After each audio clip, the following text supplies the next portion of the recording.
Eduardo Apio, que é juiz federal, mas, sobretudo, professor, que ele falou que é o professor que ele mais gosta é professor. Está ouvindo a gente, Eduardo? Estou ouvindo sim, meu amigo Miguel. Só vou botar o microfone. Ana, prazer te conhecer. Noite. Obrigado pelo convite. Bem-vindo. De fato,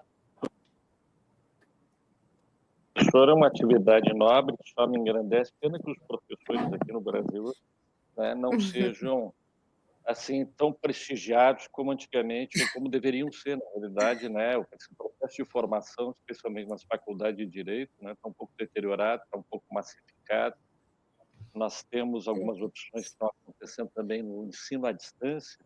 Mas o que preocupa mais mesmo é o fato de que né, nós tenhamos, por força, não necessariamente só da Lava Jato, mas também do processo do Mensalão, também tudo que aconteceu envolvendo Joaquim Barbosa, o populismo judicial, nós tenhamos hoje modificado um pouco as bases da nossa doutrina e da própria forma de ensinar nas faculdades de direito. Então, hoje, a característica humanista, por exemplo, do direito penal foi substituída pela prisão a qualquer preço, por medidas violentas. Então, hoje, direito penal no Brasil, talvez sempre tenha sido assim, mas hoje, mais do que nunca, né, significa violência. O direito penal é a violência, é uma violência irracional do Estado. Até então, o que nós ensinávamos, buscávamos passar aos alunos é que o Estado detinha o monopólio da força do Estado, e que o Estado ainda assim fazia isso como um grande leviatã, mas a contragosto, mas em nome do contrato social, para fazer com que todos estivéssemos na mesma canoa. Hoje não, hoje fica muito mais evidente do que no passado que o direito penal ele só é utilizado, né, para marcação das categorias mais pobres, ele é racista, ele é, né, persecutório, ele é seletivo, né, e acima de tudo agora ele é populista. Então tudo aquilo que nós tínhamos nos programas de televisão à tarde, né, aquele pinga-sangue, que agora já começa de manhã cedo. Esses dias eu estava vendo na TV aberta a Patrícia Poeta, já começa de manhã cedo o pinga-sangue e o pedido por, entre aspas, justiça, né, ou justiçamento. Então, isso perturbou um pouco, né, a arquitetura do direito. Então, o direito no Brasil hoje ele está muito contaminado pela moral, pela religião, pela economia, né? E isso vai um pouco na contramão da ambição originária do direito. O direito se pretendia, pelo menos na Alemanha, no pós-guerra, se pretendia fosse um edifício hermético a salvo das contaminações estritamente ideológicas. Hoje se vê que ele é refém de uma ideologia de mercado, né, e é refém do populismo judicial. Infelizmente, essa é uma realidade que nós estamos vivenciando. Então, não foi só Moro, Dallagnol, Joaquim Barbosa, Mensalão, né? Hoje é uma realidade, é uma tentação na cabeça de cada juiz, de cada promotor no Brasil. Isso preocupa. São medidas, veja bem, nós aprovamos há muito pouco tempo agora, recentemente, depois de ficar alguns anos na gaveta do ministro Fux no Supremo Tribunal, o juiz de garantias, mas o juiz de garantias não é uma garantia de que a cabeça dos juízes e dos promotores, e hoje dos delegados vai modificar, né? Então nós precisamos recuperar um pouco esse verniz humanista, e isso como professor me preocupa muito, porque os alunos criaram uma barreira de concreto em relação a qualquer argumento mais humanista. Hoje eles estão guiados muito pelo utilitarismo, pelo eficientismo do Estado, pela violência gratuita, inclusive, né? Por sorte, a pena de morte é proibida pela nossa Constituição, considerada a cláusula pétrea, porque se não fosse assim, eu tenho absoluta certeza que já teria sido aprovada há muitos anos aqui no Brasil, né? Então, por quê? Porque o judiciário hoje é populista. Professor, só uma pergunta, depois eu passo para ela fazer a pergunta dela também, Tá. Que é o seguinte, a gente está vendo, eu já critiquei muito o judiciário, né, quando teve o processo do Mensalão, da Lava Jato, a gente até teve junto agora nesse lançamento do curso de Lofer na UF, né, o judiciário ele comete muitos erros, só que nunca passou pela nossa cabeça, no campo, né, um campo progressista, da gente patrocinar um quebra-quebra no STF, ir para lá, todo mundo ir para o STF, quebrar, defecar tudo ali. A gente fazia a luta intelectual, epistemológica, né? Porque uma democracia pressupõe isso, né? Você guarda as armas, né? Você guarda as armas Nem tem arma. Respeito ao resultado. Nem tem arma, é uma maneira metafórica, né? Você guarda as armas em casa e vai para a luta verbal, oral, né? Pelo menos enquanto tiver democracia, né? Se acabar a democracia, aí é outra história. É verdade. Mas a direita desistiu disso, né? Ela tanto teve o 8 de janeiro, e agora você vê a direita nos Estados Unidos querendo destruir o judiciário. O Trump ele tá negando ordens judiciais explícitas, estão deportando gente sem autorização judicial para El Salvador.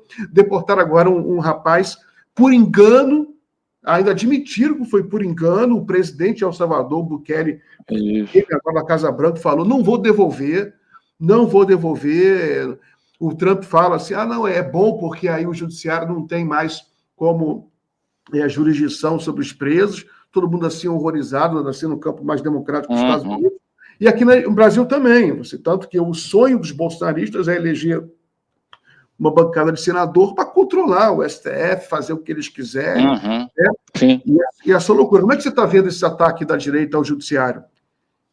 Está dentro de um script coerente. Isso tudo está dentro de uma doutrina que vem crescendo nos últimos anos, né? E não é novidade. Nós tivemos alguns episódios já de agressão explícita ao judiciário na Europa. Nós tivemos um caso na Polônia, nós tivemos um caso na Hungria, eu digo de ataque sistemático ao sistema judicial. No Brasil nós temos tido esse ataque, sim, da mesma forma. Não vamos nos esquecer, já há muitos anos, não são poucos anos, há muitos anos esses personagens todos que hoje estão patrocinando ou endossando a ideia de uma anistia geral e ampla, se especializaram, né, no uso das redes sociais para atacar o Supremo Tribunal. Veja Sérgio Moro, veja Deltan Dallagnol, veja Marcel Van Hatten, enfim. Eles se especializaram em trabalhar quase que exclusivamente dentro das redes sociais, atacando a legitimidade do Supremo, atacando de forma maliciosa algumas decisões que são absolutamente defensáveis do ponto de vista técnico. E eles sabem, porque há malícia, há dolo, enfim, há má fé nessa crítica. Não é uma crítica construtiva, uma crítica feita para modificar o país para melhor, que é sempre bem-vinda. Não, pelo contrário, é uma crítica destrutiva, é uma crítica que visa erodir a credibilidade das instituições democráticas, visa assolar a turba furiosa que culminou com o 8 de janeiro. Eu responsabilizo diretamente essas pessoas que hoje, inclusive, estão patrocinando a ideia da anistia. Sérgio Moro é um deles, Deltan Dallagnol é outro, estão defendendo essa ideia imoral e inconstitucional, são diretamente responsáveis por tudo que aconteceu anos mais tarde, no 8 de janeiro de 2023 em Brasília, eu não tenho dúvida nenhuma. Quanto ao que está acontecendo nos Estados Unidos, é estarrecedor. Claro que o bebê Trump, o Donald Trump, não representa a América como um todo, os Estados Unidos como um todo, né? Talvez o Obama representasse melhor as boas tradições dos Estados Unidos, pelo menos dentro do espaço judiciário e dos poderes do presidente da República. O presidente da República nos Estados Unidos, ele tem um poder quase que ilimitado em termos de política internacional. Isso é inegável. É inegável. Vocês estão me ouvindo? Alô? Estão me ouvindo? Então, assim, ainda que se reconheça... Meu áudio aqui. Estamos te ouvindo bem. Pode ainda continuar. que se reconheça que existe uma jurisprudência da Suprema Corte dos Estados Unidos, isso foi endossado pela própria Suprema Corte agora, foi dito isso. Deixa eu interromper, mas se você pudesse aproximar um pouquinho da câmera, fica melhor. Tá bom, porque hoje eu estou diferente. Eu botei na tela inteira, mas eu estou aqui no bastidor ouvindo você, só botei você assim na tela inteira. Eu tive a oportunidade de fazer alguns estudos sobre direito comparado Brasil e Estados Unidos, foi a minha tese de pós-doutorado, que eu publiquei em 2007, chamada Direito das Minorias, falando um pouco sobre de que maneira bonita, nobre, a Suprema Corte dos Estados Unidos nas décadas de 50 e 60, mas isso para e passo, claro, com os movimentos dos direitos civis nos Estados Unidos, conseguiu dar um tratamento adequado, ou minimamente adequado às minorias raciais, às mulheres, na questão do aborto e em outros temas importantes que a jurisprudência tratou de tutelar. Existe, então, uma jurisprudência da Suprema Corte nos Estados Unidos que endossa a figura do presidente da República e diz que ele tem poderes quase que ilimitados em termos de política externa. Isso não deixa de ser algum tipo de política externa, sim, decisão sobre deportações, etc. Mas a forma como isso está sendo feito é uma forma que está passando por cima de uma regra das mais importantes, tanto lá quanto aqui, que é o devido processo legal. Eles não estão respeitando, não estão dando o direito sequer de voz das pessoas se manifestarem o contato com advogados. Então, isso tem gerado algumas atrapalhadas. O Trump está tentando esvaziar o poder, principalmente a credibilidade política do presidente da Suprema Corte dos Estados Unidos, que é o John Roberts, lá nos Estados Unidos. O cargo de chefe, de ministro-chefe, né, de presidente do Supremo é um cargo permanente, então esse ministro Roberts já está lá há mais de 15 anos e vai ficar até se aposentar. Então ele está tentando extrair, né, de uma corte que é conservadora, já é pró-Trump, está tentando extrair e erodir a credibilidade. Então, do ponto de vista racional, não se explica, do ponto de vista funcional, da utilidade, não se explica, porque a Suprema Corte nos Estados Unidos tem uma maioria conservadora que tem votado de forma consistente com o governo Trump e os governos republicanos. Então, a única explicação possível é que eles querem instaurar uma nova ordem. É nessa nova ordem o judiciário não tem espaço, ou tem um espaço muito menor do que o presidente da República, que hoje congrega essas duas grandes forças, que é Wall Street e o Vale do Silício. Então, essa é a questão que está se desenhando aqui no Brasil também, né? Eu não sei, então, não sei quais são os políticos que hoje estão a soldo dessas big techs, mas o fato é que está se tentando, sim, todos os dias, erodir a credibilidade do Supremo Tribunal Federal. E, especialmente, da figura do ministro Alexandre de Moraes, que tem tido uma competência exemplar. Alguns criticam a decisão lá da questão da moça do batom, enfim, mas o fato é o seguinte, do ponto de vista do tipo legal, da lei penal, e é isso que eu estou falando como professor de direito penal, estou falando o mesmo que falei para os meus alunos na semana passada. Não há diferença substancial, mesmo que para os leigos isso pareça um pouco bizarro, entre o fato, como você falou, Miguel, de a pessoa defecar lá dentro do Supremo Tribunal Federal ou no gabinete do presidente da República e desenhar e pintar de batom, dizendo perdeu o mané na estátua que fica na frente do Supremo Tribunal Federal e que, né, homenageia a deusa Têmis, que é a deusa da justiça.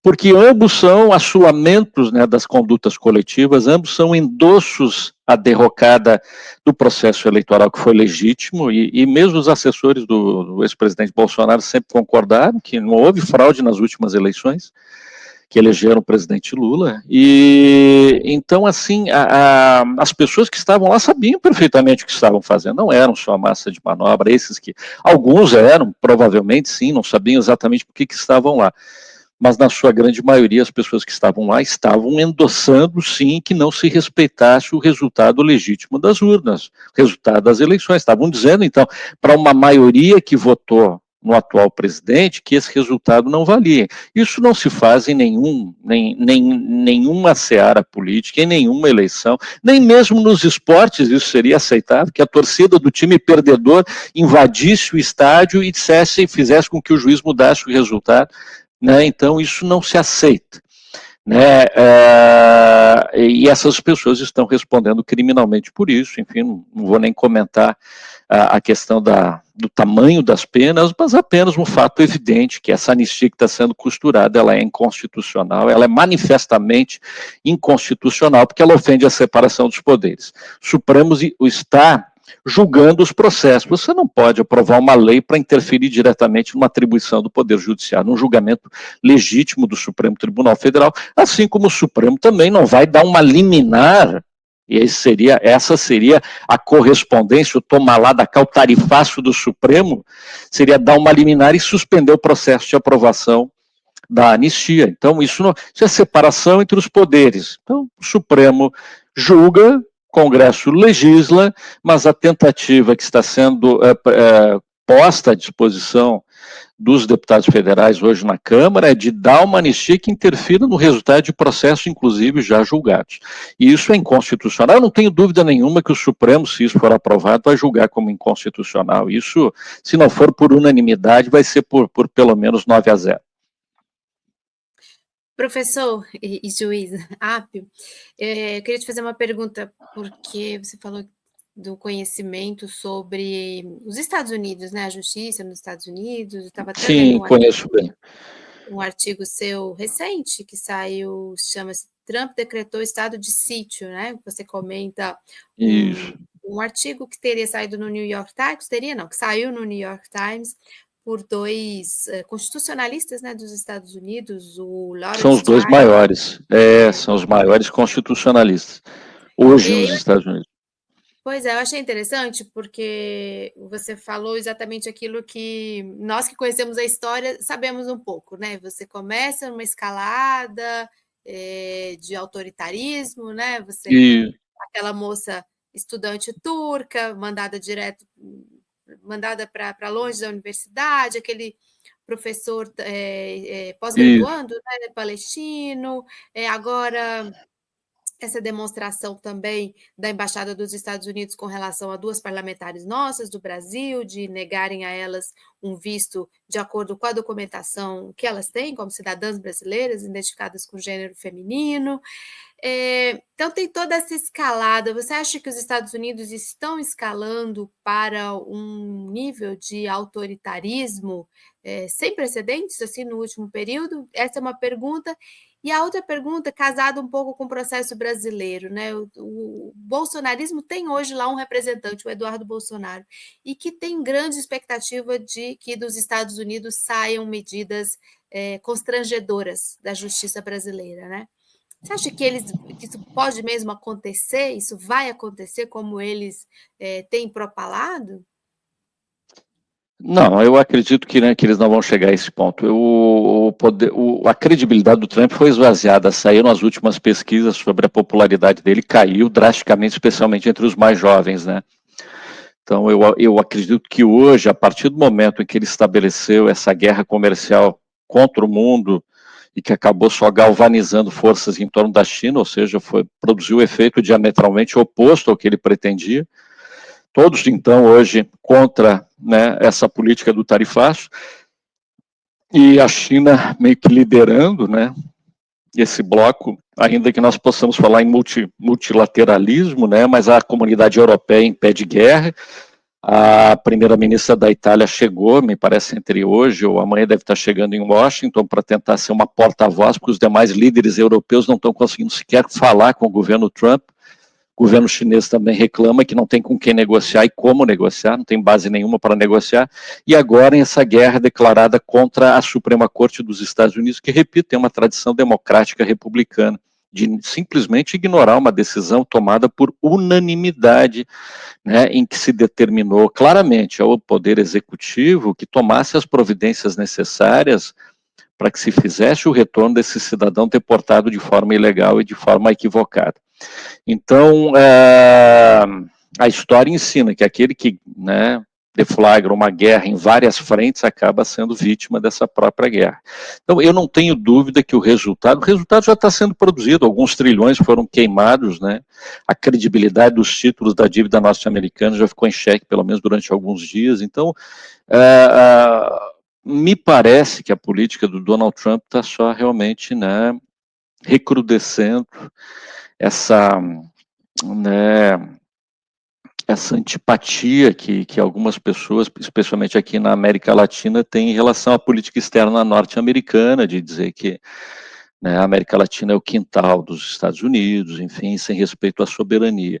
A nossa soberania hoje no Brasil está muito claramente defendida dentro do Supremo Tribunal Federal, especialmente pelo ministro Alexandre, que tem sido aquele protagonista importante nesse cabo de guerra com as big techs, né? Não somente com o Elon Musk, mas com os outros.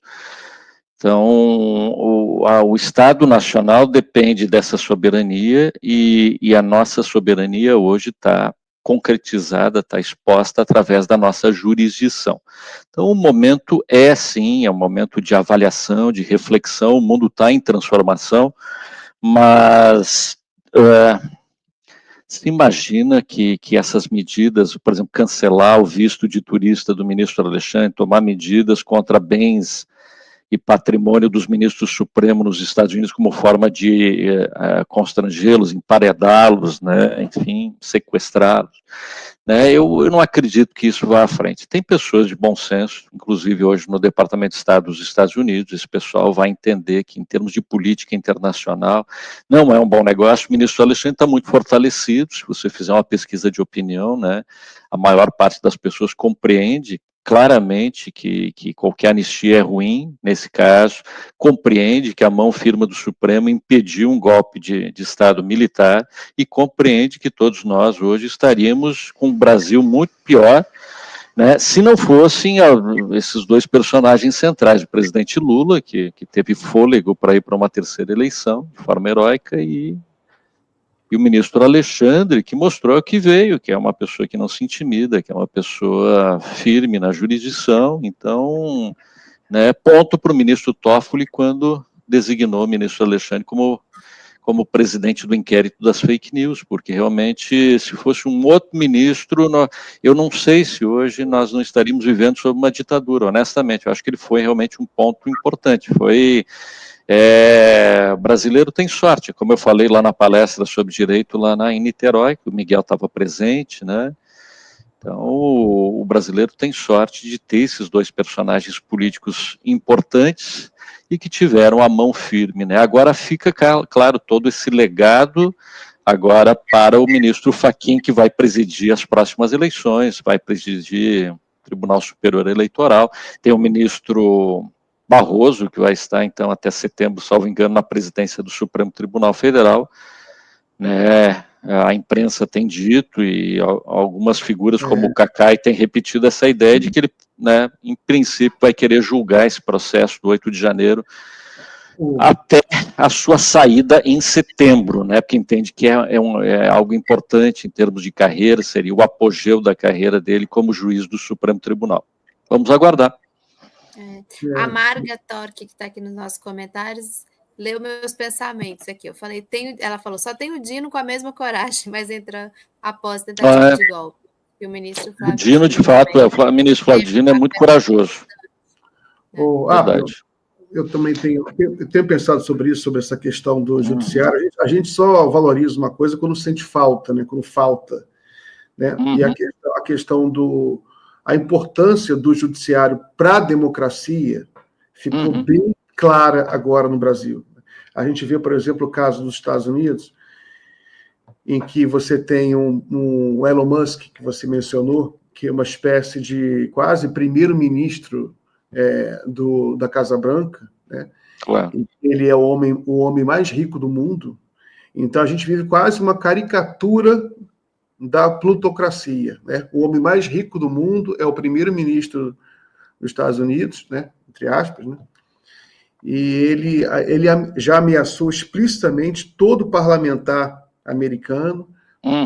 Qualquer parlamentar que ousar se insurgir contra as medidas do Trump, ele vai fazer campanha com todo o dinheiro dele contra o opositor daquele parlamentar.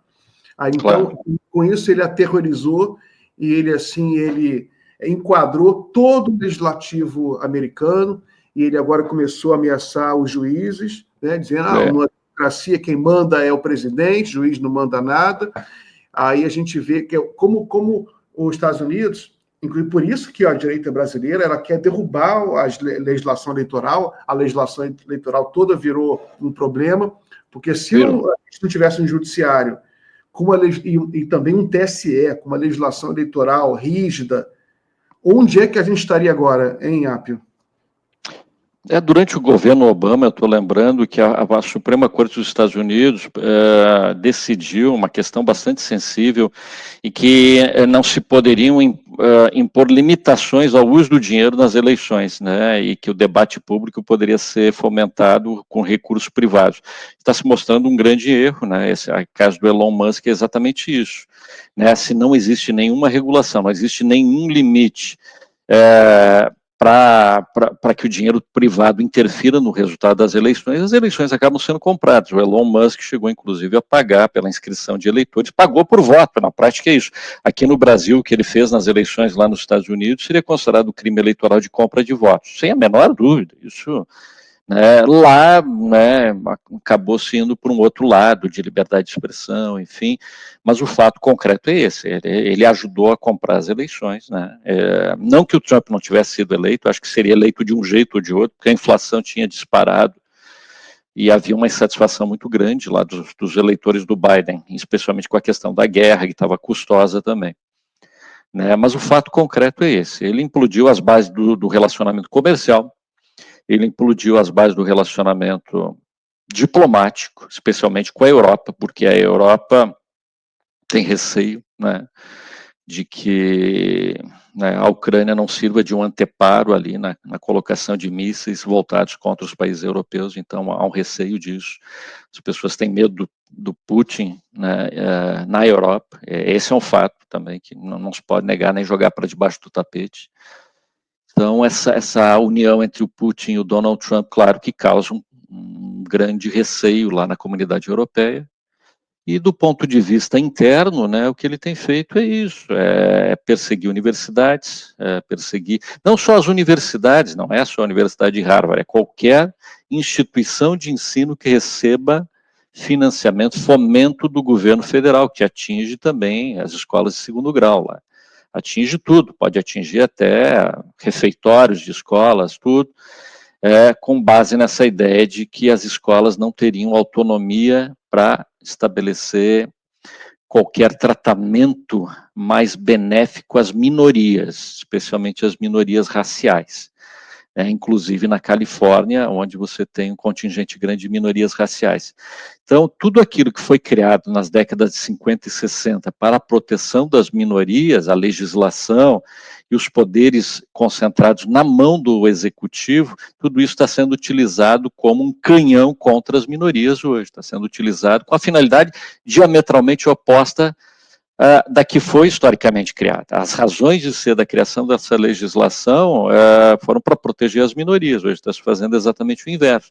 Então está se querendo cortar a isenção do imposto de renda de Harvard, está se querendo cortar o fomento a Harvard, as escolas de segundo grau, a outras faculdades, enfim. Então o clima está de terrorismo do Estado, está um Estado policial, isso é inegável. A ideia também de que as pessoas, os imigrantes ilegais, clandestinos nos Estados Unidos, eram incentivados até o governo anterior para que fornecessem dados, que pagassem o imposto de renda. Diziam, olha, o cara pode estar ilegal, mas se pagar imposto de renda ele fica tranquilo. Agora, o governo determinou que o imposto de renda compartilhe os dados, telefone, endereço dessas pessoas, para que saiam os mandados de prisão, para que essas pessoas sejam deportadas, essas pessoas que depositaram a boa-fé e confiança no Estado.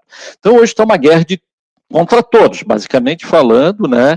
Então, isso está saindo um artigo meu amanhã no Conjur, em que eu falo sobre a anistia, critico a ideia da anistia, que eu falo também um pouco sobre o tecnototalitarismo, né? Então, nós estamos vivenciando no século XXI, isso, claro, a tecnologia, né, trouxe tantas coisas positivas, boas, nós três estamos aqui graças à tecnologia, utilizando a tecnologia, mas uma tecnologia feita somente para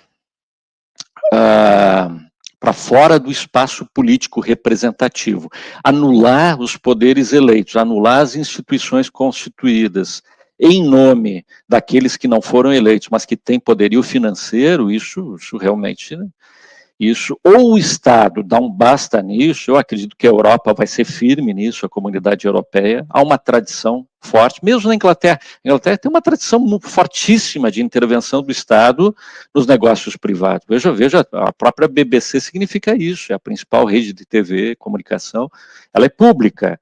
Os serviços estatais, até a Tati, eram todos públicos e funcionavam muito bem, obrigado. Nunca se questionou isso. Sempre foram poucos. Havia um monopólio do Estado, gás, luz, água, etc., saneamento, né?